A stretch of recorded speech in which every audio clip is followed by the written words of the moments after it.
Hello and welcome to episode 2 of Legion by the Numbers. I'm Joe Eames.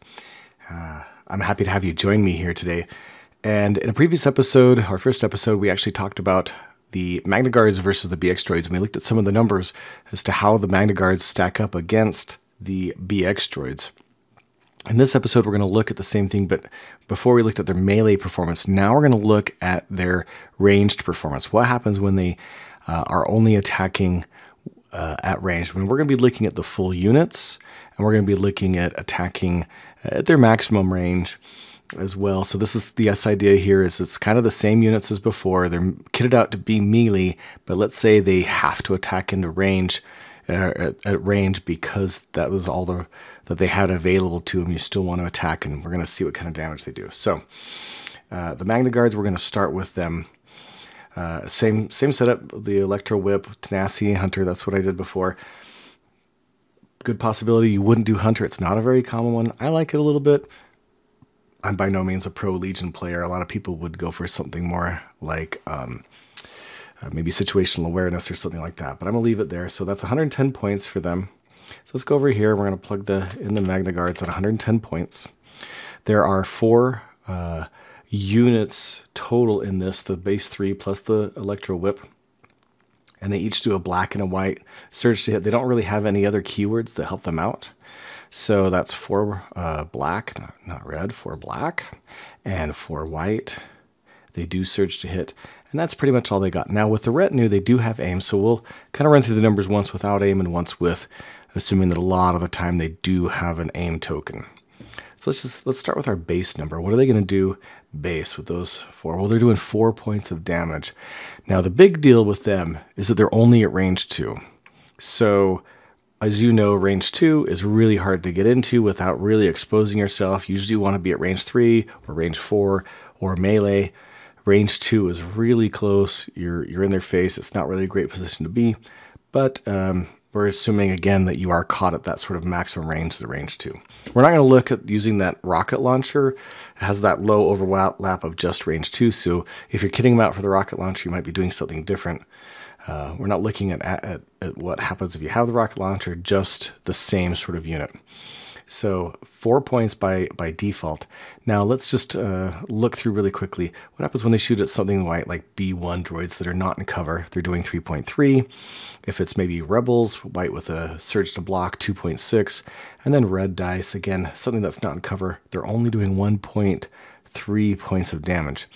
Now let's do this again and look again, but this time we're going to go with light cover.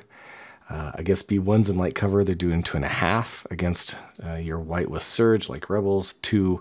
And then against your red save units, they're doing 1.5 points of damage. And then finally, what happens when we do heavy cover? So white drops from that 2.5 down to 1.79. White with surge to block drops from 2.0 down to 1.4. And then red save die goes from 1.5 down to 1.07. So about 1 point with about a 32% chance to miss if you're shooting at something in red in heavy cover from range 2. And it's so that kind of big one, we're going to keep track of this 1.07 average hits with 102 points for each hit that it cost us to do that, and a third of a miss chance. Let's also add in and run just that last number with the aim. What happens if the aim, we're just going to go against red and heavy cover and see how that affects it. So now we're going up to 1.45 with a 20% chance to hit. A lot better numbers there. Maybe something reasonable if you are shooting into heavy cover at range 2 and you have that aim token, it might be worth doing. Without the aim token, it's kind of questionable. One point of damage on average against red. Even against pure white, you're only maybe getting on average to around 2 points. Kind of questionable. Maybe you want to dodge instead or move somewhere else. Now let's look at the BX droids and see how they work. Now they got one more model, so they got a little bit more die, but they only have 2 white, but they do have range 3. Big difference between range 3 and range 2. These guys can actually attack at range 3, and they have sharpshooter 1. So let's go ahead and put those in. That's 10 white dice. They do surge to hit, just like the Magnaguards did, and they have sharpshooter 1, which means that light cover and no cover are completely identical to them. So their base number is going to be 3.74. It's actually smaller than the base number of the Magnaguards. They were doing 4 points of damage base. The BX droids on base only do 3.74, but again at an extra range band. Now let's go with white and no block. That comes to 3.12.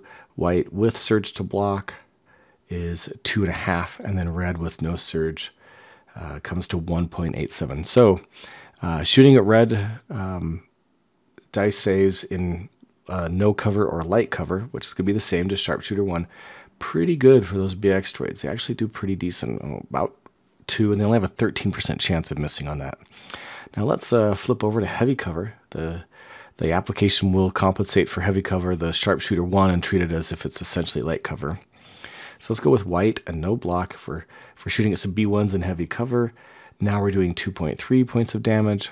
White with surge to block like some rebels, 1.8, and then red, no surge, comes out to 1.4. So it isn't a whole nother range band. That's a lot different than the Magnaguards, but they're only doing 1.4, where the Magnaguards against red in heavy cover were doing 1.0 without their aim, and even with their aim, 1.5. So you can see they're about doing the same damage against red and heavy cover as the Magnaguards have, and that's without an aim token, which of course for BX droids is a lot harder to get. Now let's just look at one scenario. We didn't plug in the points. Let's plug in the points to do the math here. They're 106 points. We're just going to re-roll that same number again to see what that was. There's 75 points per hit. Basically the same thing as what the Magnaguards are. Now let's look at one more variation. Let's say that we actually are thinking, hey, we're going to create some BX droids, but their whole purpose is to actually sit at range 3 and try to shoot stuff, and maybe shooting them longer. So we're actually going to get rid of the saboteur and go with the sniper. He's only 2 more points, so it's not really a big difference. But now we don't really worry about melee. We're going to get rid of the vibro swords and go with deflector shields. So that changes them to 120 points. It does give them 2 more hit points. They're a lot more survivable than they were without it. They're not really quite as survivable still as the Magnaguards, because the Magnaguards were 2 hit points each, so they have a total of 8 hit points for the Magnaguards, where these guys are 5 hit points plus the 2, that's 7. So the 2 shields a little bit less. They can recover and get those shields back, so that's something, but maybe not quite as good. But now instead of 10 white, we're doing 8 white and 2 red, and they have that lethal 1. So if you can get them a name token through electro binoculars or some other mechanism, and they get that Pierce 1 against a red defender in heavy cover, which their sharpshooter is going to reduce to light. Let's look and see how much better they do. Now they go from 1.4 to 2.76, and that's a huge difference. Plus they can still attack with 2 red at range 4 and range 5, but this is 2.76 into heavy cover for red dice or red save units, and only 1% chance at that, so or of a full miss there, of doing no damage, only 1% chance. So these guys are actually really great at shooting at range 3 if you kit them out this way. The points per hit 43, that's a lot different than the best we could get against red and heavy cover with the Magnaguards at 75, or red without cover was about 41, and these guys would do, this is basically, so let's go back to no cover, for now they're 36 points per hit, where the Magnaguards were 41, 82 points per hit against red save.